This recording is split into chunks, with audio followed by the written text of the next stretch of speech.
Assalamualaikum warahmatullahi wabarakatuh. Bismillah, alhamdulillah, wa syukurillah, ala nikmatillah. La haula wa la quwata illa billah, amma ba'du. Salam budaya warisan Nusantara, sugeng pepanggihan malih kalian Kilamong Putra. Pemirsa dimanapun Anda berada, saya akan melanjutkan keterangan-keterangan saya tentang ramalan Joyoboyo dalam bentuk prosa. Dalam hal ini sudah sampai pada ayat yang ketiga. Oleh sebab itu langsung saya bacakan saja. Akeh janji ora ditetepi, akeh wong nglanggar sumpahe dhewe.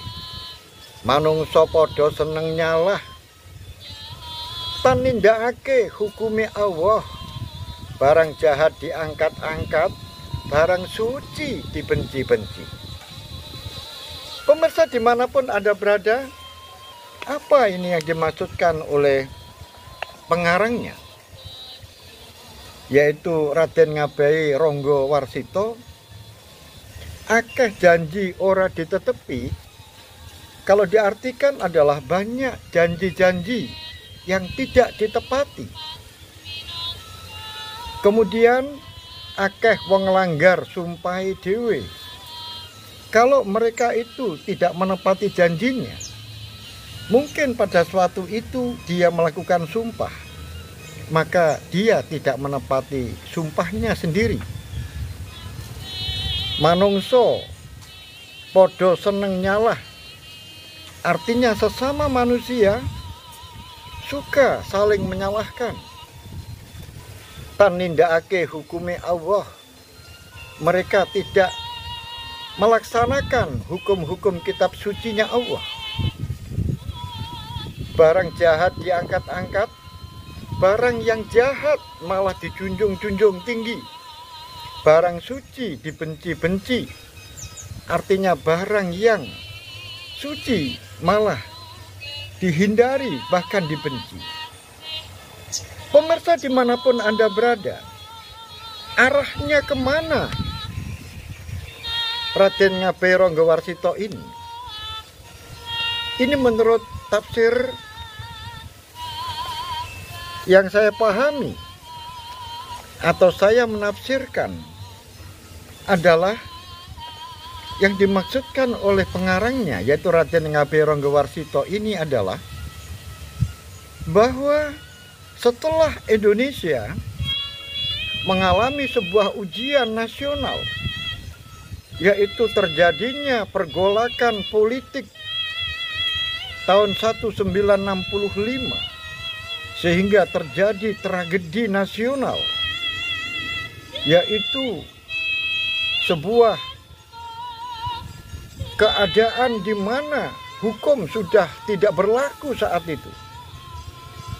Pembunuhan di mana-mana, sehingga korbannya sudah tidak terbilang jutaan orang.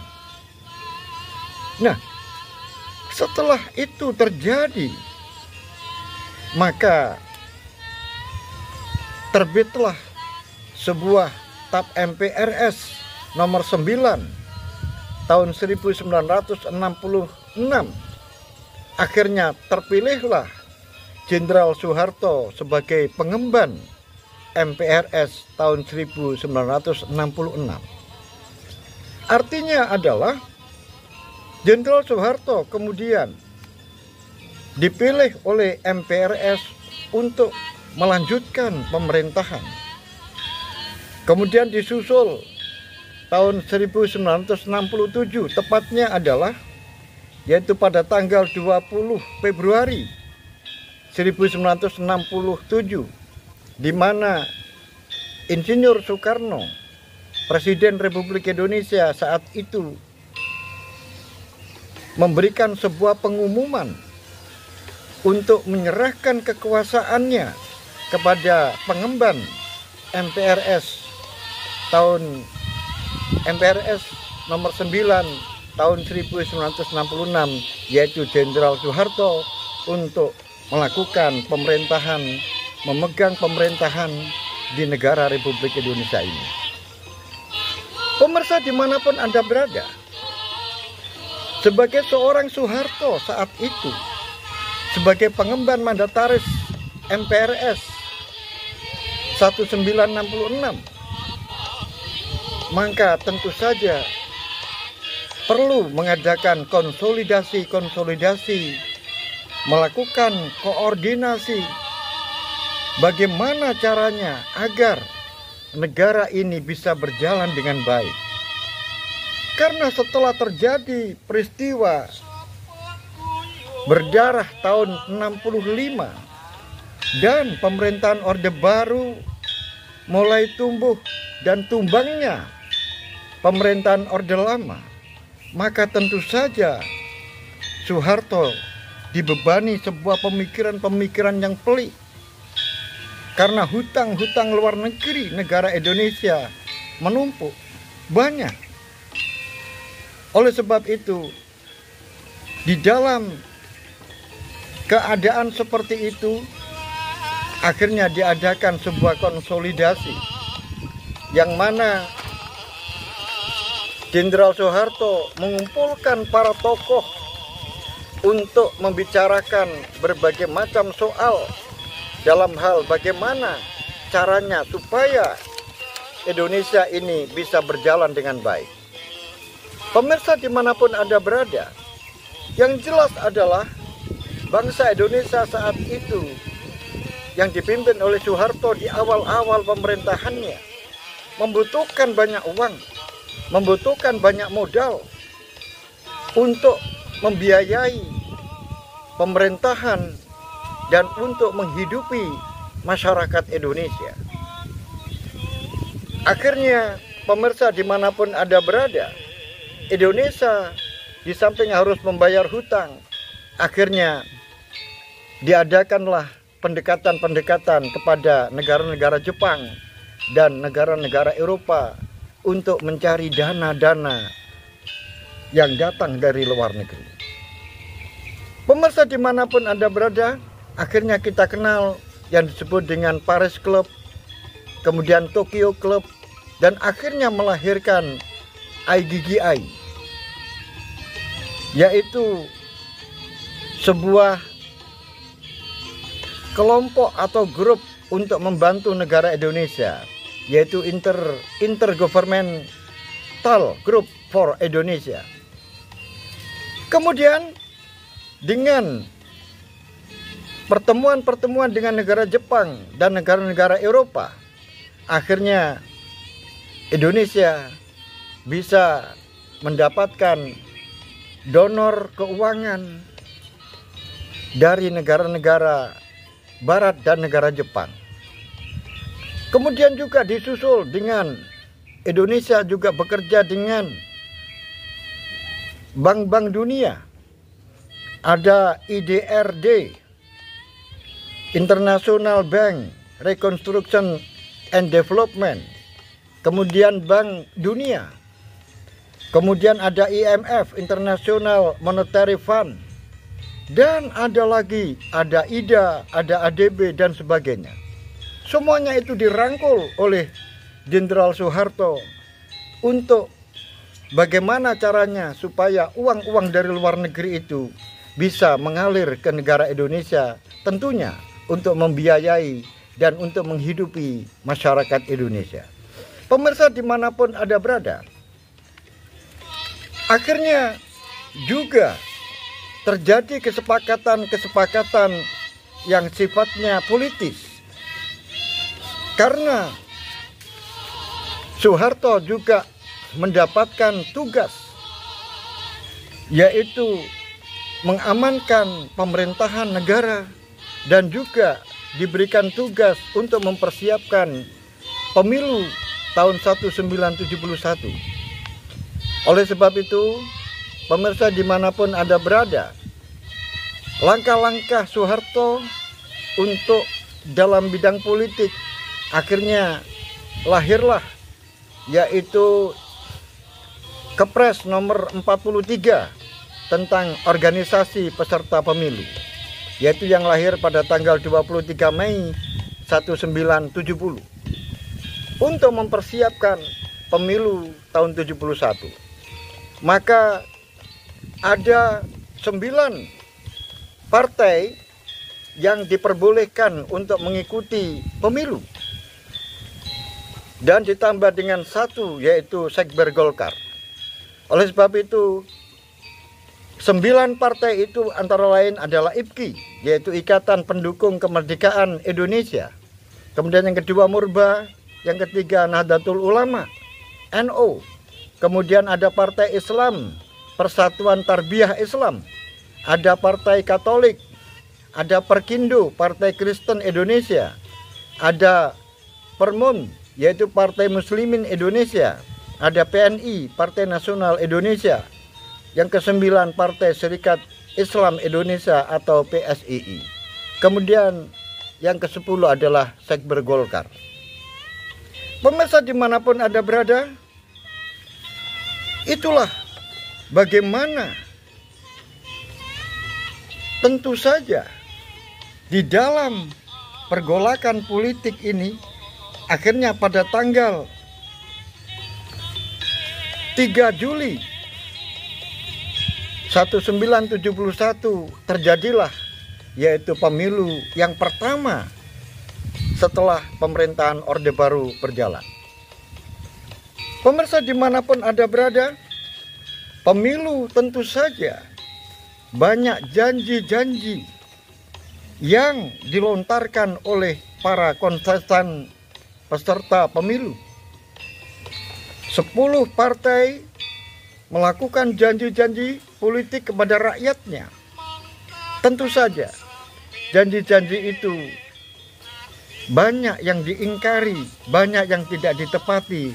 Oleh sebab itu di dalam ramalan Joyoboyo ini dikatakan akeh janji ora ditetepi, akeh wong nglanggar sumpahe dhewe. Tentu saja setelah terjadi pemilu, maka jabatan-jabatan ketua DPR ada yang menjadi dan menjabat, pejabat-pejabat tinggi tentu saja dilantik.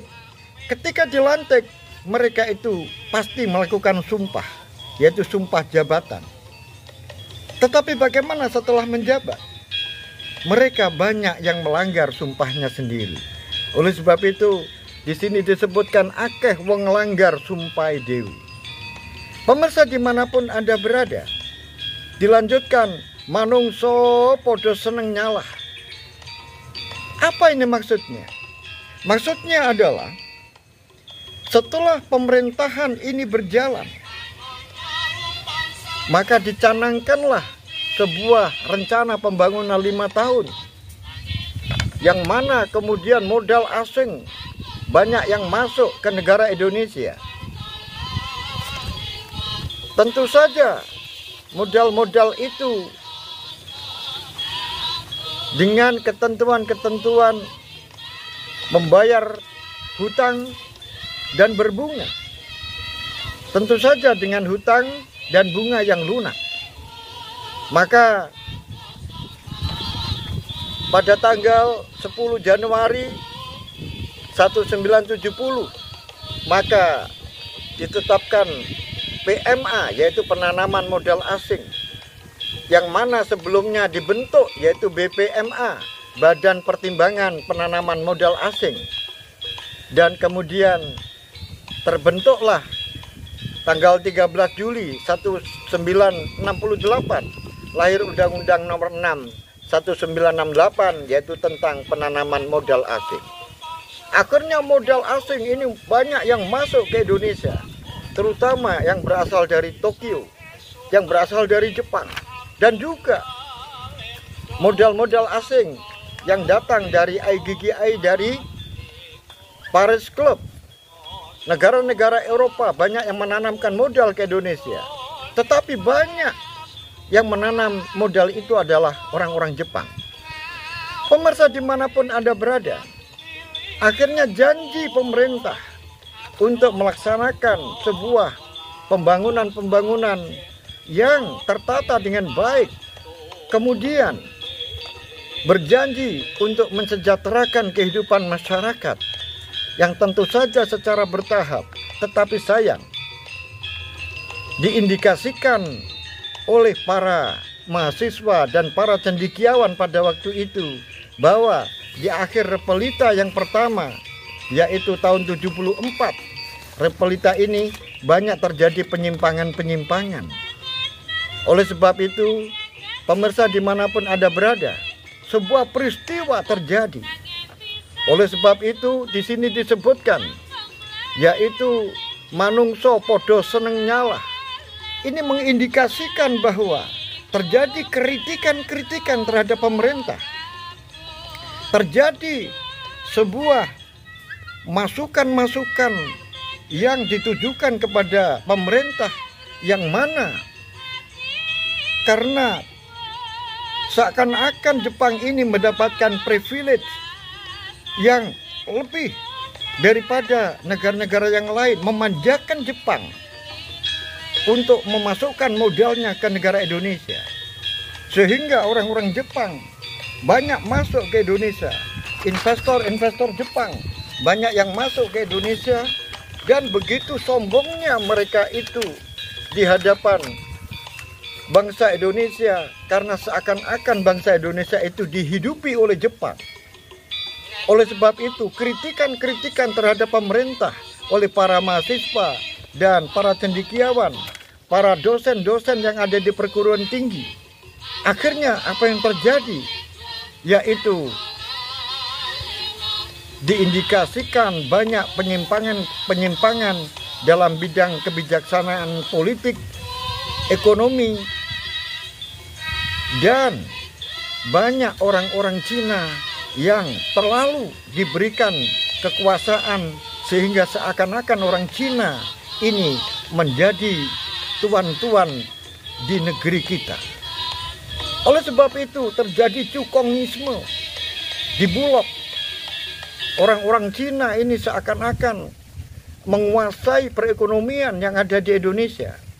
Nah, itulah yang tidak diterima oleh para mahasiswa dan para cendekiawan. Apalagi lebih ketika seorang pimpinan IGGI datang ke Indonesia dan berbicara di Yogyakarta, yang mana seakan-akan orang-orang Indonesia itu seperti budaknya.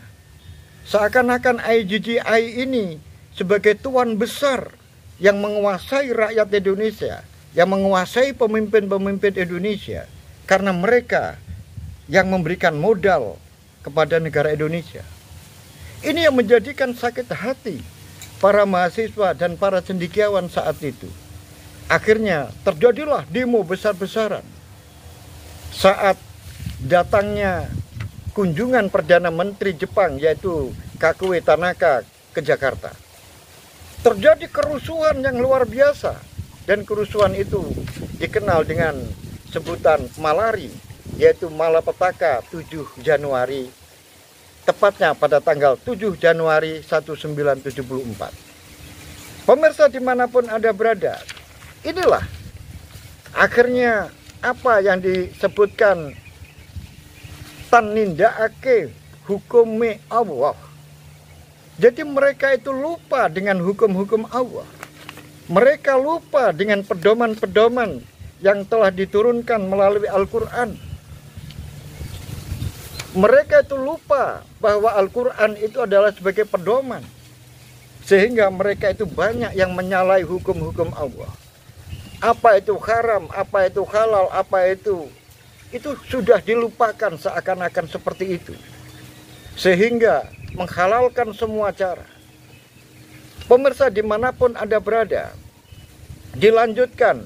Tentu saja kalau sudah demikian, barang yang jahat itu diangkat-angkat, pembenaran dari sebuah keburukan. Jadi apa yang buruk ini seakan-akan diangkat menjadi sebuah kebenaran. Dan akhirnya yang terjadi adalah sesuatu yang suci pasti dibenci-benci. Karena pemutarbalikan fakta, yang benar dijadikan salah, yang salah justru malah dijadikan benar. Oleh sebab itu, bagaimanakah kisah selanjutnya? Bagaimana Jongko Joyoboyo selanjutnya? Maka tunggu kelanjutannya, yaitu pada episode berikutnya. Sampai di sini, ada kurang dan lebihnya, saya mohon maaf yang sebesar-besarnya. Akhirul kalam, billahi taufiq wal hidayah, waridha wal inayah. Assalamualaikum warahmatullahi wabarakatuh. Salam budaya warisan Nusantara.